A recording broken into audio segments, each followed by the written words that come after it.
গতিতে ইসলাম কায়েম করবেন এরকম কোন ধারণা ইসলাম দেয়নি। কিছু লোক চিন্তা করতেছে তারা গতিতে ইসলাম কায়েম করবে, এর কোন হাদিসও নেই আমার জানা মতে, এর কোন আয়াতও নেই। আয়াত হাদিস বলে লোক তৈরি করো, লোকদের মধ্যে সহি আকীদা শিখাও, সহি নামাজ শিখাও, সহি উযু শিখাও, লোক তৈরি করো। ওয়াদ আল্লাহুল্লাযীনা আমানু মিনকুম ওয়া আমিলুস সালিহাত লা ইস্তাখলিফান্নাহুম ফিল আরদ। লোক তৈরি করো।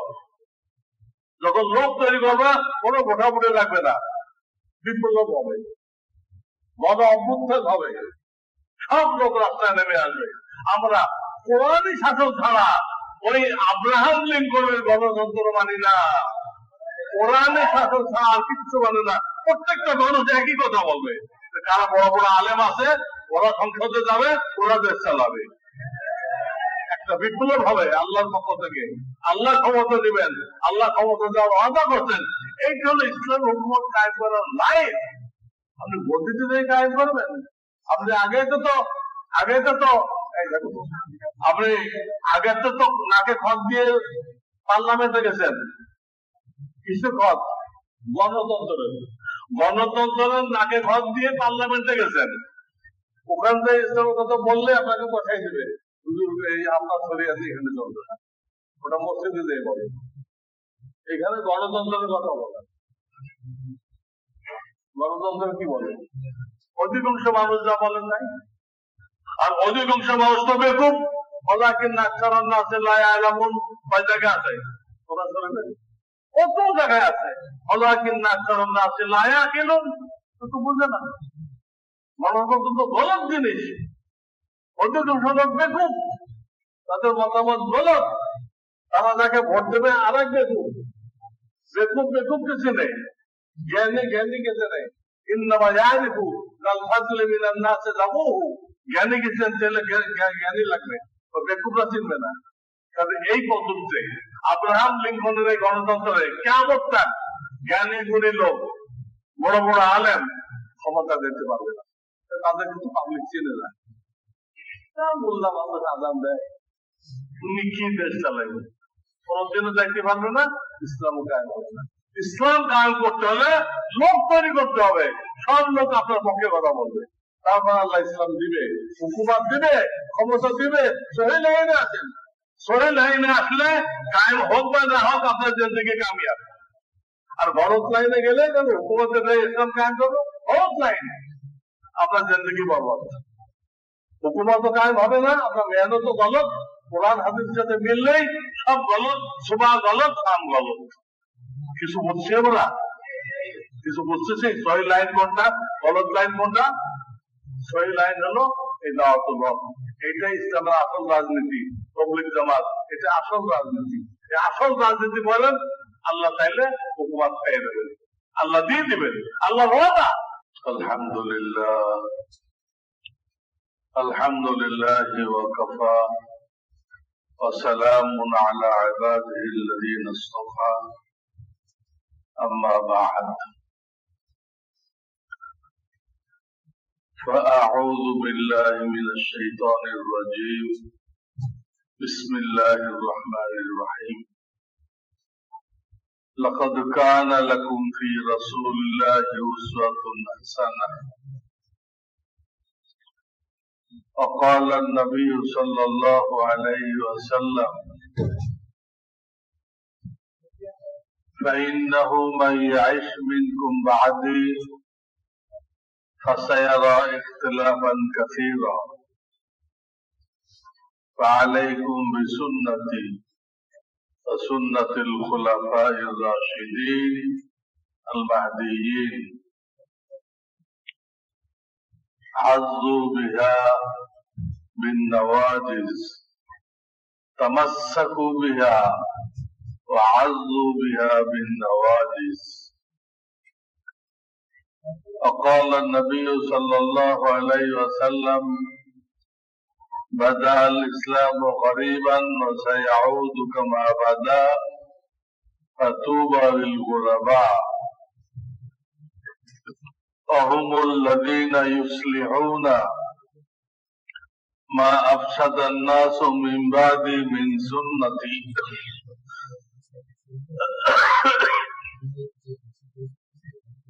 আলহামদুলিল্লাহ। বুজুর্গান মুহতারাম, আল্লাহ তাআলার খাস মেহরবানি, সুন্নতের নামের উপরে আমাদের সকলকে এই মসজিদে একসাথে বসার তৌফিক দান করেছেন, আলহামদুলিল্লাহ। সুন্নত এমন একটা শব্দ,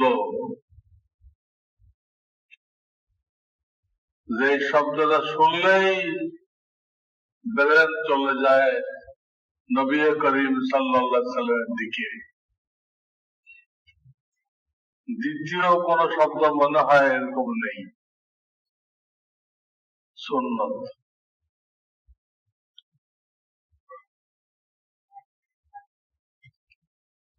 সুন্নত দুই অর্থে ব্যবহার হয়। একটা হলো হাদিসের পরিভাষা। হাদিসের পরিভাষা, বহু হাদিসে সুন্নত শব্দ আছে, সুন্নতি সুন্নতি মানে আব্বা সুন্নতি।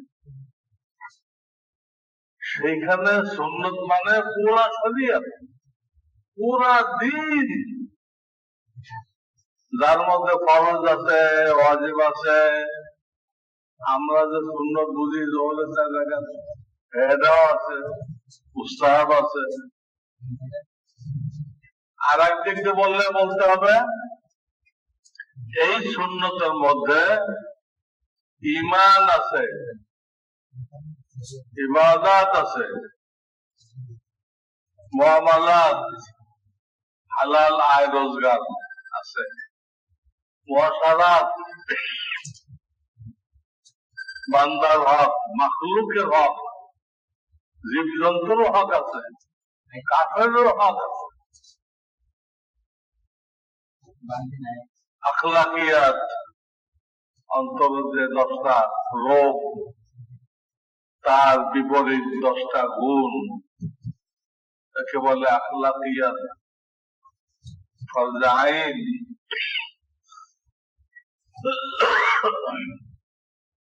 এই সব সুন্নত শব্দের মধ্যে আছে।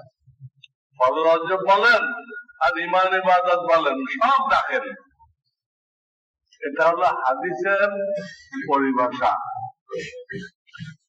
আর একটা হলো ফিকাহবিদদের পরিভাষা,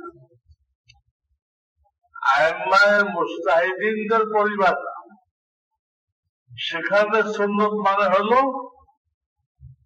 যে এটা ফরজ না, ওয়াজিব না, তারপরে ফরজ না, ওয়াজিব না, তার নিচে, মানে দলিলের শক্তির দিক দিয়ে এটা 3 নম্বর। ফিকাহবিদরা ওইটাকে কি বলে? এটাকে সুন্নত বলে। ওইটা আমাদের মাথায় আছে, সুন্নত কইলেই ওই দিক ধ্যান চলে যায়, সুন্নত, ফজরের কাজ সুন্নত। কিন্তু এখানে যে আমাদেরকে জমা করা হয়েছে, আমরা আসছি, আল্লাহ আসছেন, সেখানে ফিকাহবিদদের সুন্নতটা এতটুকু না। ফিকাহবিদরা যে সুন্নত সাব্যস্ত করছেন, শুধু অতটুকুর জন্য আমাদেরকে আল্লাহ তাআলা জমা করেন নাই, পুরা শরীয়ত, পুরা দিন, দিনের কিছুই বাদ থাকবে না। তাবলীগ, তালিমুল কোরআন, আল হিকমা, তালিমুস সুন্নাহ, তাজকিয়া, আত্মশুদ্ধি, এটা তো কোরআন শরীফের 4 জায়গায় আছে। আম্বিয়া কেরামকে কেন পাঠানো হয়েছে দুনিয়ায়, এই কথাটা 4 জায়গায় আসছে। প্রথম পারার 19 পৃষ্ঠায়, দ্বিতীয় পারার 2য় পৃষ্ঠায়, চতুর্থ পারার 10ম পৃষ্ঠায়, আর 28 পারা। সূরা জুমআ, ইয়াতলু আলাইহিম আয়াতিহি ওয়া ইউযাক্কিহিম ওয়া ইউআল্লিমুহুমুল কিতাবা ওয়াল হিকমা আজীব হালাত। হযরত ইব্রাহিম খলিলুল্লাহ যখন দোয়া করছিলেন তখন তো ওই জাক্কিহিম শেষে আনছিলেন, কিন্তু আল্লাহ যখন মঞ্জুরি দিলেন, হ্যাঁ এটা মঞ্জুর, এরকম নবী আপনার খানদানে পাঠানো হবে, এই গুণওয়ালা নবী পাঠানো হবে, আল্লাহ যখন মঞ্জুর করলেন তখন কিন্তু ইউজাক্কিহিম 4 নম্বরে আনেন নাই। হ্যাঁ, 2 নম্বরে আছেন। গুরুত্ব বোঝানোর জন্য যে এটা ছাড়া সবগুলো বেকার। যদি তাজকিয়া বাতেন না থাকে, ইখলাস না থাকে, ইহসান না থাকে, তো না ঈমান কবুল হবে, না নামাজ রোজা হজ যাকাত কবুল হবে, না আমার হালাল রিজিকের জন্য মেহনত, এটা তো ইবাদত, এটাও কবুল হবে না। মান্দার হক, আমরা বাপ্পার হক আদায় করি, বিবি বাচ্চার হক আদায় করি, পাড়া প্রতিবেশীর হক আদায় করি, এটাও কবুল হবে না।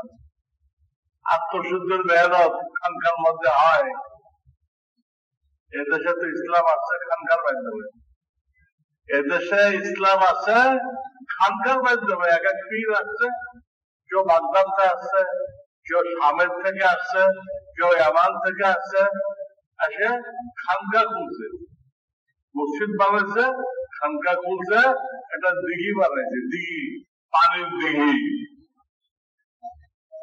ওই খানকার থেকেই দিনের মোকাম্মল দিনের তালিম দেওয়া হয়েছে। তাদের তালিমের বরকতে আজকে আমরা মুসলমান। আমরা এই দেশ তো হিন্দুদের দেশ, কাদের দেশ এটা? আমরা মুসলমান হলাম কেমনে? আমরা কি আমার থেকে আসছি? 2-4 জন আসতে পারে, কিন্তু অধিকাংশই আমাদের খানদান অনেক পিছনে গেলে দেখা যাবে হিন্দু। এই বড় বড় বুজুর্গরা যে আসছে, তাদের কাছে আমাদের পূর্বপুরুষরা ঈমান আনছেন, ইসলাম গ্রহণ করছেন, দ্বীন শিখছেন, তাই আজকে বাংলাদেশ ইসলামের দেশ হয়ে গেছে। এত মুসলিম মাদ্রাসা এই দেশে আছে, পৃথিবীতে এর কোন নজির নেই। শুধু ঢাকা রাজধানীর বুকে 1-150 দাওরা হাদিস মাদ্রাসা আছে, শুধু এই ঢাকা শহরে, যেখানে অন্যান্য দেশে খুব কম, খুব কম। সৌদি আরবে মক্কা শরীফ একটা আছে, উম্মুল কুরা, জামিয়া উম্মুল কুরা, রিয়াদ একটা আছে, মদিনাতে 2টা আছে, শেষ শেষ। তাও কি ওই এক মাযহাব পড়াইছে, এক মাযহাব সরকার হাম্বলি মাযহাব বলে, ওরা হাম্বলি মাযহাব, এখন তো আলে হাদিস এটা পড়ায়। ওটা পড়াইছে, আমাদের ছেলেরা কি করবে? মদিনাতে পড়ে আসলো হাম্বলি মাযহাব, এসে ফতোয়া দিল উটের পেশাব খাওয়া যায়, খাবেন?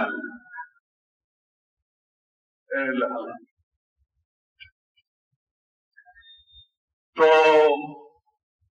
আমাদেরকে সুন্নতের ব্যাপক অর্থ, এই অর্থকে বাস্তবায়ন করার জন্য প্রথম তো নিজের মধ্যে, নিজের পরিবারের মধ্যে, মহল্লার মধ্যে, গ্রামের মধ্যে, থানার মধ্যে জারি করতে হবে, কায়েম করতে হবে, ছড়াই দিতে হবে। এর ফজিলতটা তো বেশি বলে পারবো না। আমি একটা হাদিস বলছি, তুবালিল গোরাবা, গোরাবাদের জন্য জান্নাতের সুসংবাদ। গোরাবা কারা? গরিব গোরাবা? এই গোরাবা তো না। গোরাবা কারা? এর ব্যাখ্যা তিরমিজি শরীফের হাদিস, এর ব্যাখ্যা আল্লাহ রাসূল সাল্লাল্লাহু আলাইহি সাল্লাম ইবনে হাজারের জন্য রাখেন নাই। হ্যাঁ, আল্লামা কিরমানির জন্য রাখে নাই, বদরুদ্দিন আইনির জন্য রাখে নাই, কষ্টালন্নের জন্য রাখে নাই, মোল্লা আলী কারির জন্য রাখে নাই। গোলামা কি জিনিস আল্লাহর হাবিব নিজেই বয়ান দিয়েছেন।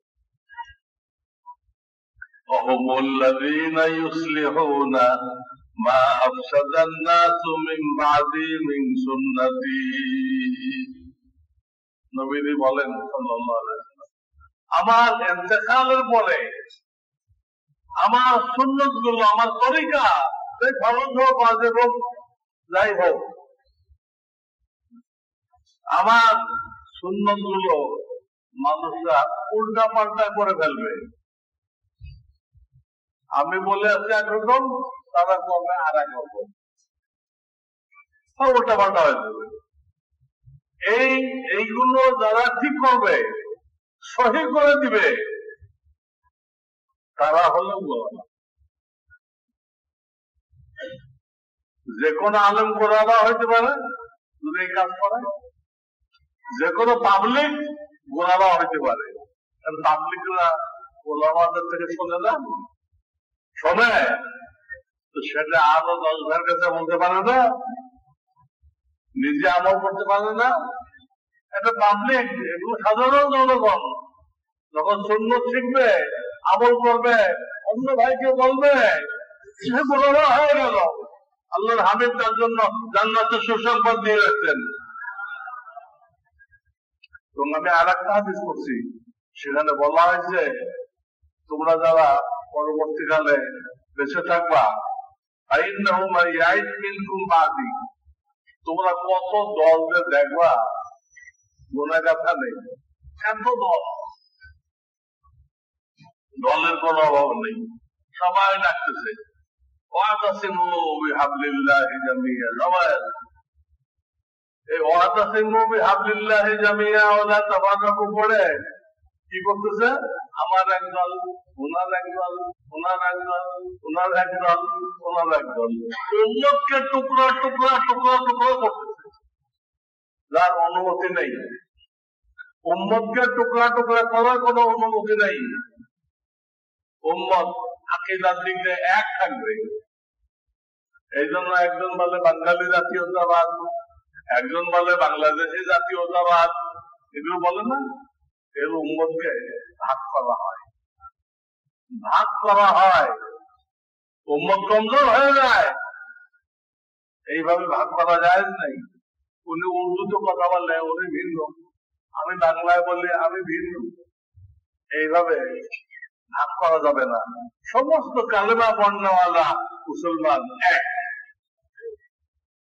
বুনিয়াদ মারসুস এই বিল্ডিং এর মধ্যে, বিল্ডিং এর গেঁথে আছে, ইটগুলো গেঁথে আছে না, এরকম এক। যে ভাষা হোক, যে বর্ণের হোক, যে কালারের হোক, এগুলো কিচ্ছু দেখা হবে না। এই হলো ইসলামের দাবি। উম্মতকে টুকরা টুকরা করা যাবে না, গ্রুপিং করা যাবে না।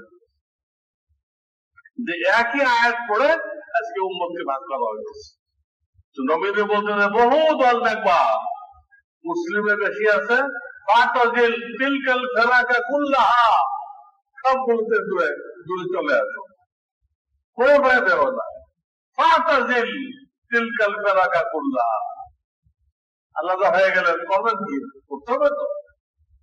বললেন আলাইকুম বিসুন্নতি ওয়া সুন্নাতিল খুলাফায়ে রাশিদিন। সব কিছু বাদ দিয়ে তালাশ করো কোন জামাত আমার সুন্নতের উপরে কায়েম আছে। লা তাযালু তায়ফাতুম মিন উম্মতি মানসুরিন আলাল হক, ওই জামাতটাকে তলব করো, সুন্নতের উপরে কায়েম আছে, সুন্নতের কথা বলে, সুন্নতের দাওয়াত দেয়, তাদের উঠতে বসতে কাজ এটাই। এই জামাতটাকে খুঁজো, খুঁজে ওদের সাথে জুড়ে যাও। দুনিয়াতে কত জামাত কাজ করতেছে দেখান তো, সারাদিন সুন্নত সুন্নত কাদা করতেছে। ইসলামের নামে অনেক দল কাজ করতেছে না, সুন্নত সুন্নত পরে কারা এর ওটা জামাতের নাম বলেন, সেটার সাথে জড়িত দিতে হবে। আরে ভাই সেটাই তো দাওয়াতুল হক, সেটাই তো মজলিসে দাওয়াতুল হক। হাকিমুল উম্মত মুজাদ্দিদুল মিল্লাত মাওলানা থানভী সাহেবের পুরা জিন্দেগীর চিন্তা ফিকিরের সার নির্যাস এটা, এটা ছাড়া সব নাকেশ, সব নাকেশ। হাজুর হুজুর বলতেন তোমরা যেসব মেহনত করতেছো এগুলো নাফে উপকারী, তোমাদের মেহনত গুলো দিনের জন্য উপকারী। এই মেহনত গুলোর সাথে যখন দাওয়াতুল হক যোগ না করবা কাফি হবে না, ওগুলো থাকবে, ওগুলো একটাও বাদ দেওয়া যাবে না। মাদ্রাসা লাগবে, মসজিদ লাগবে, মাহফিল লাগবে, তাবলীগ লাগবে, সব লাগবে। তার সাথে কি যোগ করতে হবে? দাওয়াতুল হক। তাহলে ওই নাফে গুলোর সাথে এটা যখন যোগ হবে কাফি হয়ে যাবে। হ্যাঁ, এর উদাহরণ কি? আপনার এলাকায় একটা হাসপাতাল আছে, সেখানে সব চিকিৎসা হয়, একদম ট্যাবলেট দেওয়া হয়, ইনজেকশন দেওয়া হয়, সব দেওয়া হয়, কিন্তু অপারেশনের কোনো ব্যবস্থা নাই। এই হাসপাতালটাকে কি বলবেন? অনেকের অপারেশন লাগে না? হ্যাঁ, রানের বস্ত্রের ভিতরে কি হয়, পোড়া হয়, অপারেশন ছাড়া কোনো ভাবে চিকিৎসা করা সম্ভবপর নয়। এই হাসপাতালকে বলা হবে নাফে। কি বলা হবে? কাফি না। কিন্তু যদি এই হাসপাতাল ওয়ালারা আর একটা সেকশন বাড়ায়, অপারেশনের সমস্ত অস্ত্র রাখে, অপারেশনের ডাক্তার রাখে, সব ডাক্তার কি অপারেশন করে? এটা হাজী হুজুর বলতেন সব হুজুর ছাত্রদেরকে মারবে না, অনেক হুজুর মারতে দেয়, এত রাগ ওঠে মাথায়, পিটাইতে পিটাইতে শোয়াই ফেলে, তার মানে তার মারার যোগ্যতা নেই। ওই হুজুরের ছাত্রদের শাস্তি দেওয়ার যোগ্যতা নেই। হারদুইতে কোন ছাত্র অন্যায় করলে প্রত্যেক ছাত্রের আলাদা খাতা আছে, ওই খাতার মধ্যে লিখে নায়েব সাহেবের কাছে পাঠাইতে হয়। নায়েব সাহেব, আমরা প্রথম গেছি, যিনি নায়েব ছিলেন ওনার নাম বিশারদ। বিশারদ মানে চামড়া, আর বিশারদ মানে সুসন্দর। তার কাছে পাঠাই দিতে, উনি ওই জুলুমটা পড়ে, অন্যায়টা পড়ে উনি শাস্তি দিতেন। পুরো মাদ্রাসায় শাস্তি দিয়ে নেওয়ালা একজন, অন্যদের শাস্তি দেওয়ার অধিকার নেই, এবং তারা দিলে অ্যাক্সিডেন্ট হতে পারে, আর অ্যাক্সিডেন্ট হইলে একটা মাদ্রাসাও নষ্ট হয়ে যেতে পারে। আল্লাহ রাখুন, বুঝতে হবে।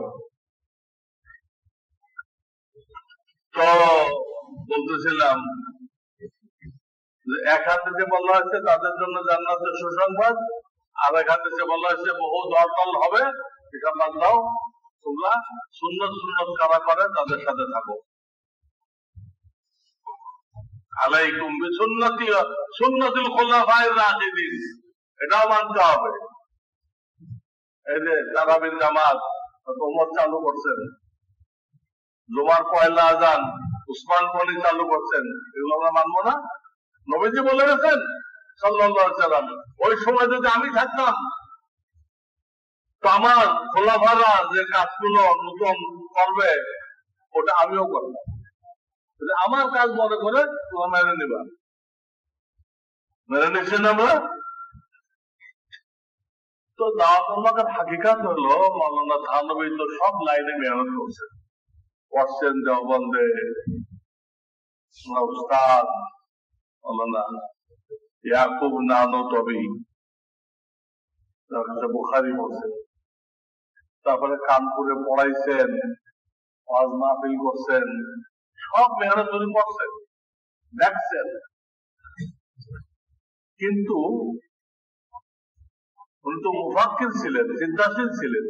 উনি দেখলেন যে এই সব মেহনতের পরেও মুসলমানদের মধ্যে কিছু কমজোরি থেকে যাচ্ছে, কি কমজোরি? এরা আকায়েদ সম্পর্কে জানে না। ঈমান আনতে গেলে কি কি বিশ্বাস করতে হবে? আমানতু বিল্লাহি ওয়া মালাইকাতিহি, এখানে 5-6টা পয়েন্ট আছে, প্রত্যেকটার ব্যাখ্যা আছে। রসুলি মানে খালি রসুলি না, রসুল মাটির তৈরি মানুষ, রসুল নিষ্পাপ।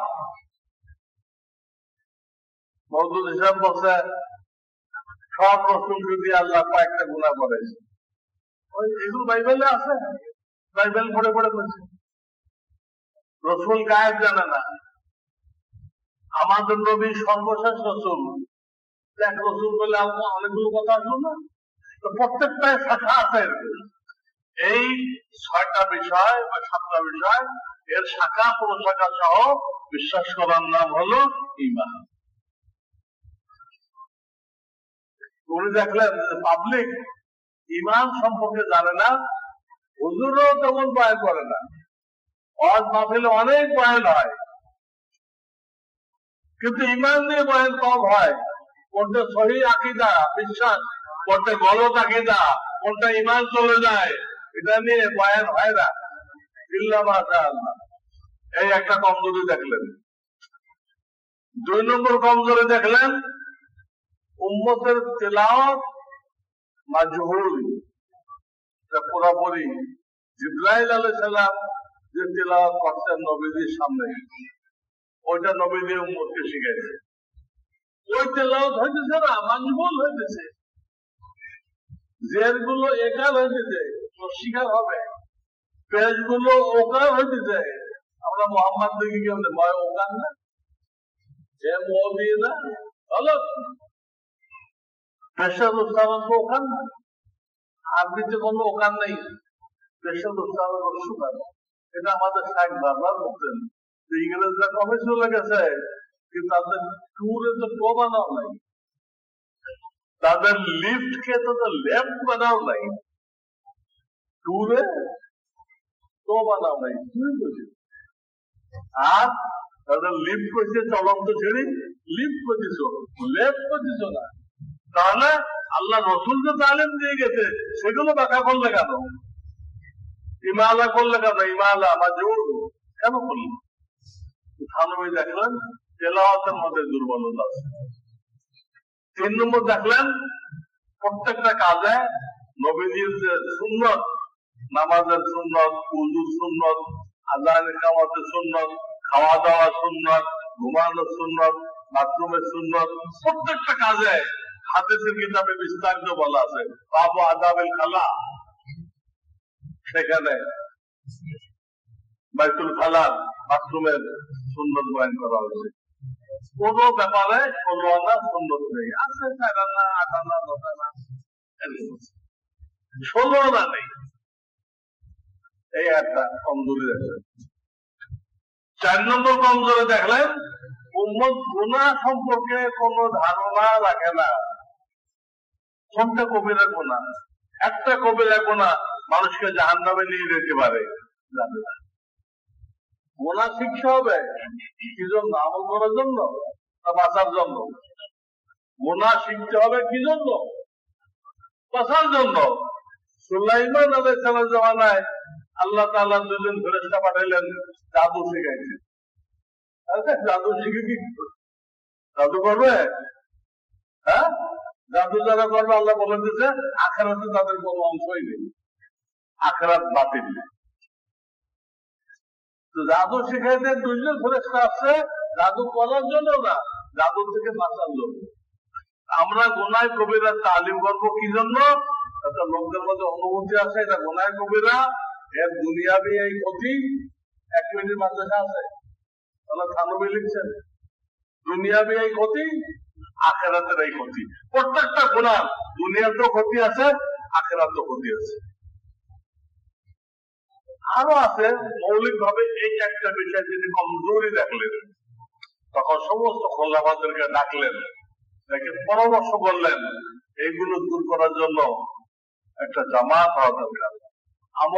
আমর বিল মারুফের জামাত তো আছে, নাহি আনিল মুনকারের জামাত তো নেই।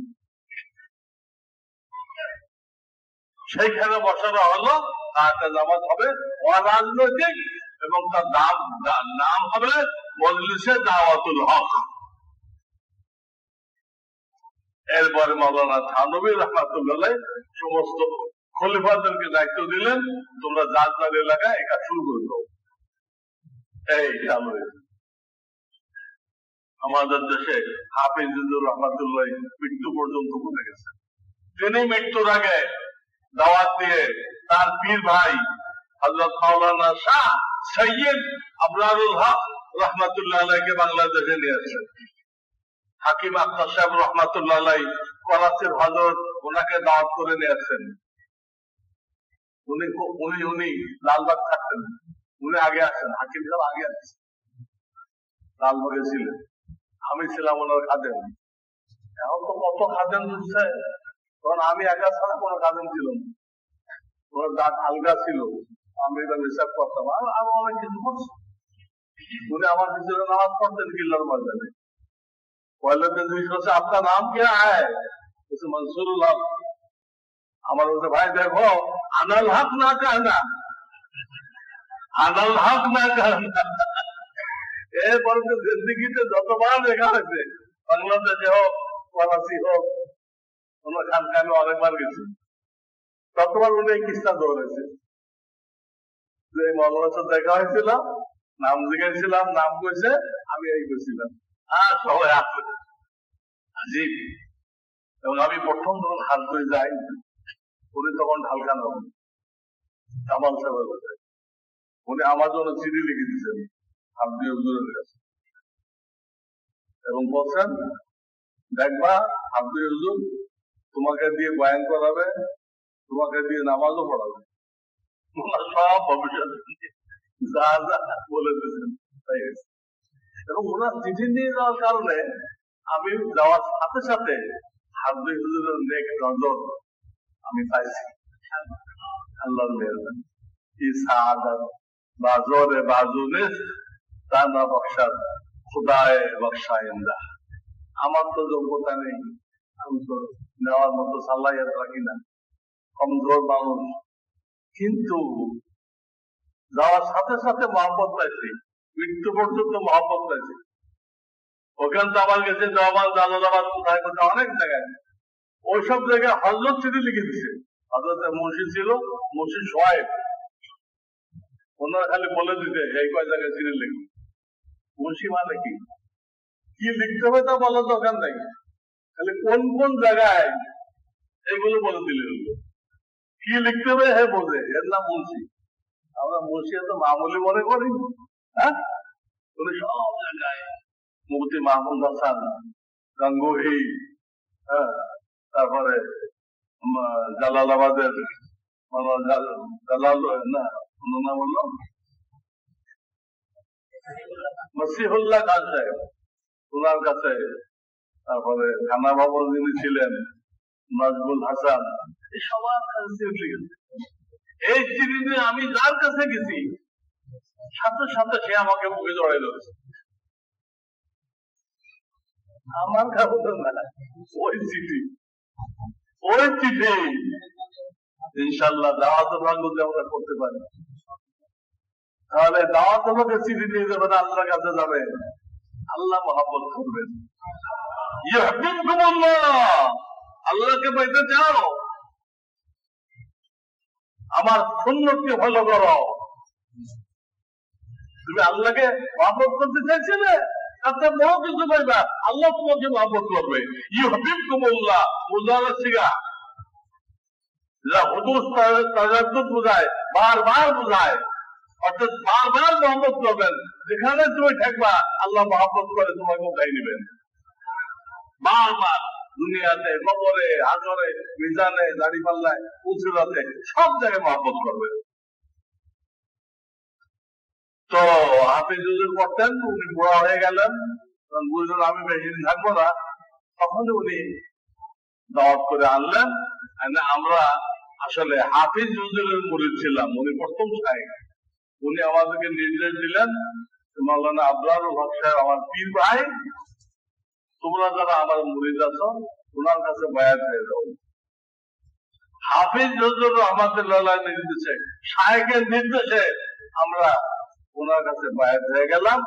আগে তো আমরা ওনার নামও জানতাম না, এই নামের একজন লোক আছে এটাও জানতাম না।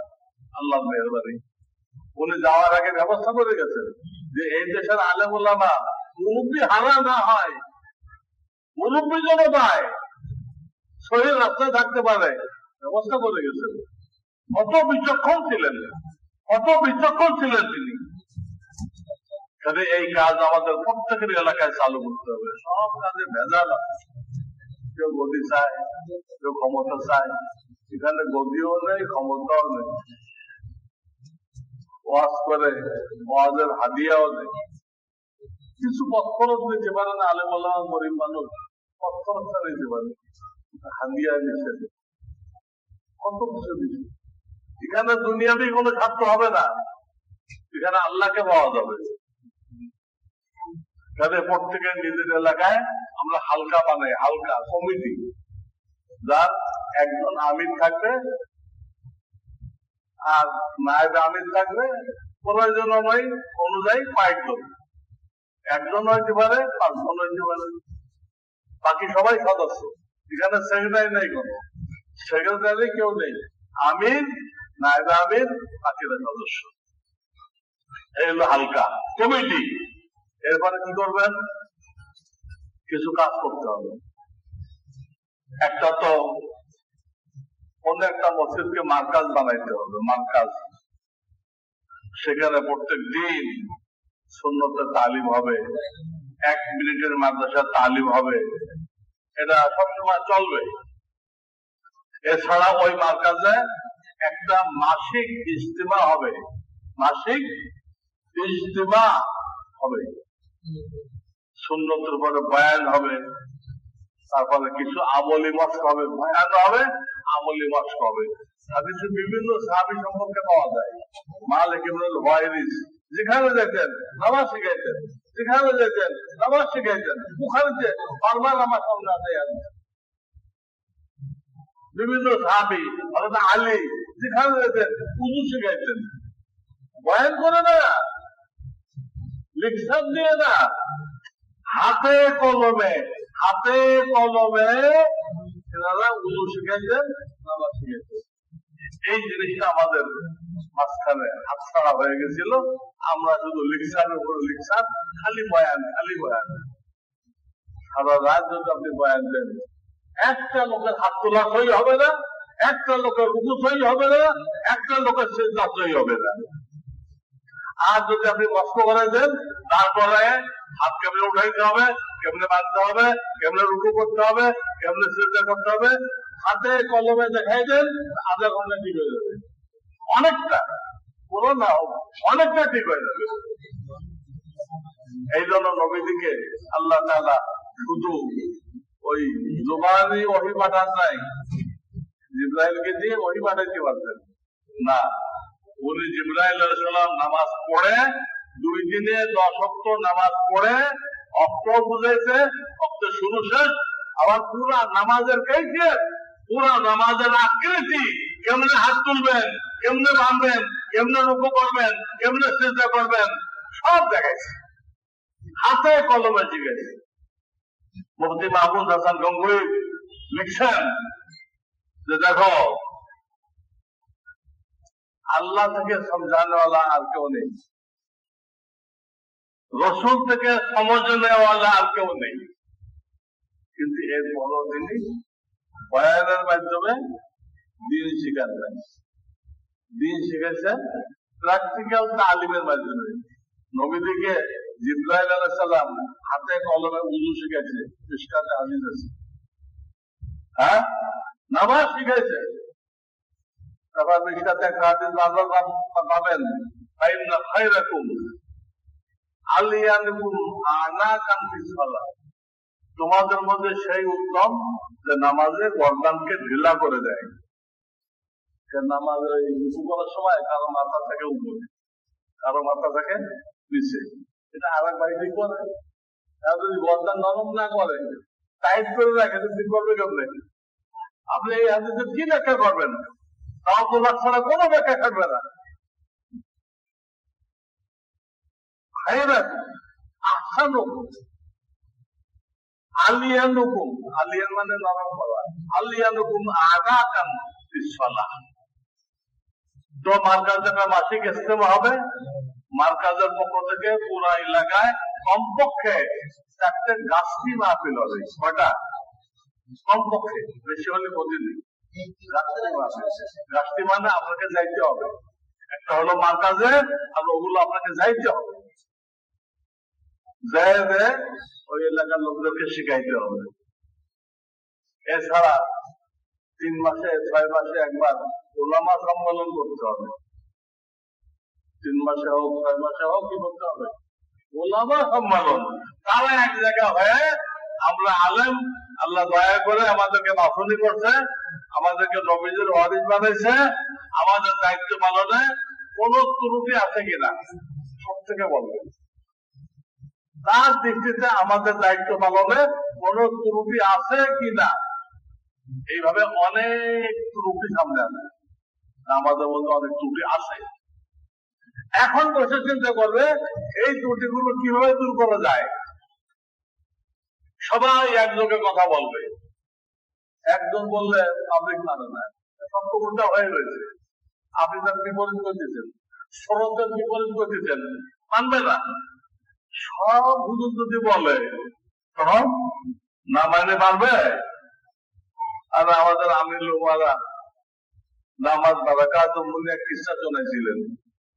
উনি এক লাশের সাথে গেছেন গোরস্থানে, তো ডাইন কাতে শোয়াইতে গেছে, ডাইন কাতে শোয়া। তার আত্মীয় স্বজন থেমে গেছে, এই কি করবো তুই, লাশ নষ্ট হবে না, শুনে নাই কোনো জন্য। আমিরুল লোমারা মওলানা মাহমুদুল হাসান নামাজ বারাকাত হোক সাইকুল হাদিস, তার ঘটনা শোনাইতেছি। তিনি বলতেছে গোরস্থানে ডাইন কাতে শোয়া, কেউ বলে অনেক কিছু লোক আগে আসলো, বলবো না হুজুর যা করছে এটা ঠিক। আমাদের ইমাম সাহেব এটা করছে, আমাদের ইমাম সাহেব এটা করছে, সব চুপ। আরো সাপোর্ট পাওয়া গেল, আর কেউ কিছু পায় না। লাস্টে ডাইন কাছে শোয়ানো হলো। ওনার মাথায় ঢুকছে ওদের ইমামকে যা রিফারেন্স দিল, ওই রিফারেন্স দেওয়ার পরে আমার কথাটা কাজে লাগলো। ওইটা কে, এটা বুঝতে হবে। খুঁজতে খুঁজতে পাইলেন ওইটা যাত্রাবাড়ি মাদ্রাসা, এই মাদ্রাসার দাওয়ায়ে হাদিসের ছাত্র। তো মাদ্রাসার থেকে ফ্রি খানা পায় নাই, নাম্বার কম, তাই এক মসজিদে ইমামতি হয়েছে। খানার নাম্বার পায় নাই, সেই মসজিদে ইমামতি হয়েছে। তার কথা চললো, ওনারটা চললো না। ব্যাপারটা কি? তার মানে 2-1 জন কইলে মানুষ মানে না, পাবলিক মানে না। উল্টো দেখতে দেখতে ওইটা অভ্যস্ত হয়ে গেছে, অভ্যস্ত হয়ে গেছে। আমার এক মুসল্লি হলুদের ব্যবসা করে, পিওর হলুদ, কিচ্ছু মেশায় না, কিন্তু তার হলুদ চোখে নেই। আপনি কি কালার দেবেন? কালার এরকম আরো কখনো হলুদ বেচতেছে, সে ফতোয়া দিতে আসে, কি করবো, পিওর হলুদ আমি নিয়ে গেছি, কেউ কিনতেছে না। আমি বললাম অন্যরা কি করে? অন্যরা ওর সাথে ডাইল মিশায়, হলুদের সাথে ডাইল মিশায়, তো কালার অন্যরকম হয়। তাদের কালার একরকম, আমার কালার আলাদা। যখন আমি ডাইল না মিশাবো, ভেজাল না দিব, তখন আমার থেকেও কিনবে। আমি আর কি ফতোয়া দিব?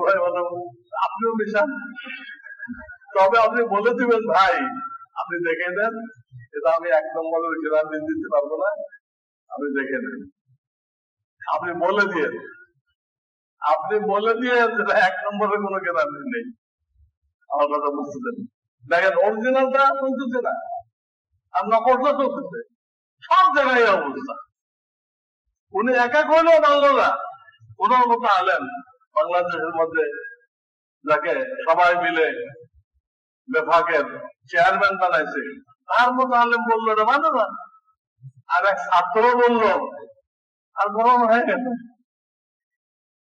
এই জন্য আমি বলতেছিলাম, এলাকায় আলেমরা মশওয়ারা করে ওই যে ভুলগুলো আগে আগে তো আলেমরা যার মাথায় যে ভুল আছে, যে আমাদের দায়িত্ব পালনে এই জায়গায় ত্রুটি হইতেছে, এই জায়গায় ত্রুটি হইতেছে, ওইগুলো বের করবে, নোট করবে। তারপরে আসবে এক এক সপ্তাহে একটা সব ইমাম সাহেবরা বলবে, সব ইমাম সাহেবরা এই সপ্তাহে এটা বলবে, দ্বিতীয় সপ্তাহে এটা বলবে, একযোগে সব ইমাম যখন বলবে কোন পাবলিক আপত্তি করবে না। সব আলেম যখন করতেছে, সব আলেম তো ভুল বলতে পারে না। এইভাবে এই কাজটাকে যদি ব্যাপক করে দিতে পারি আমরা, আল্লাহ তাআলা 1-2 বছরের মধ্যে বাংলাদেশের চেহারা পাল্টাই দিবেন। গতি দেবে ইসলাম কায়েম করবেন, এরকম কোন ধারণা ইসলাম দেয় নাই। কিছু লোক চিন্তা করতেছে তারা গতি দেবে ইসলাম কায়েম করবে, এর কোন হাদিসও নেই আমার জানা মতে, এর কোন আয়াতও নেই। আয়াত হাদিস বলে লোক তৈরি করো, লোকদের মধ্যে সহি আকীদা শিখাও, সহি নামাজ শিখাও, সহি উযু শিখাও, লোক তৈরি করো। ওয়াদ আল্লাহুল্লাযীনা আমানু মিনকুম ওয়া আমিলুস সালিহাত লা ইস্তাখলিফান্নাহুম ফিল আরদ। লোক তৈরি করো। যখন লোক তৈরি করবে কোনো ভোটাভুটি লাগবে না, বিপ্লব হবে, গণ অভ্যুত্থান হবে, সব লোক রাস্তায় নেমে আসবে। আমরা কোরআনী শাসন ছাড়া ওই আব্রাহাম লিঙ্কনের গণতন্ত্র মানি না, কোরআনী শাসন ছাড়া আর কিচ্ছু মানে না। প্রত্যেকটা মানুষ একই কথা বলবে, কারা বড় বড় আলেম আছে ওরা সংসদে যাবে, ওরা দেশ চালাবে। একটা বিপ্লব হবে আল্লাহর পক্ষ থেকে, আল্লাহ ক্ষমতা দিবেন, আল্লাহ ক্ষমতা দেওয়ার ওয়াদা করছেন। এই জন্য ইসলাম হুকুমত কায়েম করার লাইন আপনি গতিতে দিয়ে কায়েম করবেন। আপনি আগে তো আপনি আগে তো নাকে খত দিয়ে পার্লামেন্টে গেছেন, কিছু খত গণতন্ত্রের নাকে খত দিয়ে পার্লামেন্টে গেছেন, ওখান থেকে ইসলামের কথা বললে আপনাকে বসাই দেবে, এই আপনার শরীয়তে এখানে চলবে না, ওটা মসজিদে যেয়ে বলে। এখানে গণতন্ত্রের কথা বলে, গণতন্ত্র কি বলে? অধিকাংশ মানুষ যা বলেন নাই, আর অধিকাংশ মানুষ তো বেকুব। ওয়ালাকিন আকসারান নাসি লা ইয়ালামুন, কয় জায়গায় আছে? কোরআন শরীফে কত জায়গায় আছে, ওয়ালাকিন আকসারান নাসি লা ইয়াকিলুন, তো বুঝে না। গণতন্ত্র তো গলত জিনিস, অধিকাংশ লোক বেকুব, তাদের মতামত গলত, তারা যাকে ভোট দেবে আর এক বেকুব। বেকুব কিছু নেই, জ্ঞানী কিছু নেই। ইন্নামা ইয়ারিফু আল ফাজল মিনান নাস জামুহু, জ্ঞানী কিছু জ্ঞানী লাগবে, বেকুবরা চিনবে না। এই পদ্ধতিতে আব্রাহাম লিঙ্কনের এই গণতন্ত্রে কিয়ামত তাক জ্ঞানী গুণী লোক, বড় বড় আলেম ক্ষমতা দিতে পারবে না, তাদের কিন্তু পাবলিক চিনে না। মোল্লা মানুষ আজান দেয়, উনি কি দেশ চালাইবে? কোনদিনও দেখতে পারবে না, ইসলাম কায়েম হবে না। ইসলাম কায়েম করতে হলে লোক তৈরি করতে হবে, সব লোক আপনার পক্ষে কথা বলবে, তারপর আল্লাহ ইসলাম দিবে, হুকুমত দিবে, ক্ষমতা দিবে। সহি লাইনে আসেন, সহি লাইনে আসলে কায়েম হোক বা না হোক আপনার জিন্দেগি কামিয়াব। আর গলত লাইনে গেলে কেন হুকুমতের ইসলাম কায়েম করবো, গলত লাইনে আপনার জিন্দেগি বরবাদ। হুকুমত কায়েম হবে না, আপনার মেহনত গলত, কোরআন হাদিসের সাথে মিললেই সব গলত, সুবাহ গলত, কাম গলত। কিছু বুঝছে বলা, কিছু বুঝতেছে সহি লাইন কোনটা, গলত লাইন কোনটা? সহি লাইন হলো এই দাওয়াতুল হক, এইটাই ইসলামের আসল রাজনীতি। তাবলীগ জামাত এটা আসল রাজনীতি। এই আসল রাজনীতি বলেন আল্লাহ চাইলে হুকুমত পেয়ে দেবেন, আল্লাহ দিয়ে দিবেন, আল্লাহ ওয়াদা। সেটা না করে লোক তৈরি কোনো খবর নেই, আমি লাভাই দিদি ক্ষমতায় দেওয়ার জন্য। ক্ষমতা দেয় টিকে থাকা সম্ভব যে আমার লোক না থাকে? অধিকাংশ লোক যদি আমার পক্ষে না থাকে, ক্ষমতা দেয় একদিনও দিতে হবে না, আমাকে আন্দোলন করে মেরে করে দিবে, বহিষ্কার করে দিবে। এই জন্য এই মেহনতের কোন বিকল্প নেই। এই মেহনত করতে কি আমরা রাজি আছি? মৃত্যু পর্যন্ত এই মেহনত করতে কারা রাজি আছেন? আল্লাহ এই হাতগুলোকে কবুল করে নাও, এনাদেরকেও কবুল করো, এনাদের আওলাদদেরকেও কবুল করো, আনে আল্লাহ রাসূলকে কবুল করো। প্রত্যেক মাদ্রাসায়, মসজিদে, সব জায়গায় এই দাওয়াতুল হক চালু করার তৌফিক দান করো। বলছি না, এটি চালু না করলে দাফে, এটি চালু করলে মাদ্রাসাও চালু করতে হবে, মসজিদেও করতে হবে, স্কুলেও করতে হবে, সব জায়গায় চালু করতে হবে।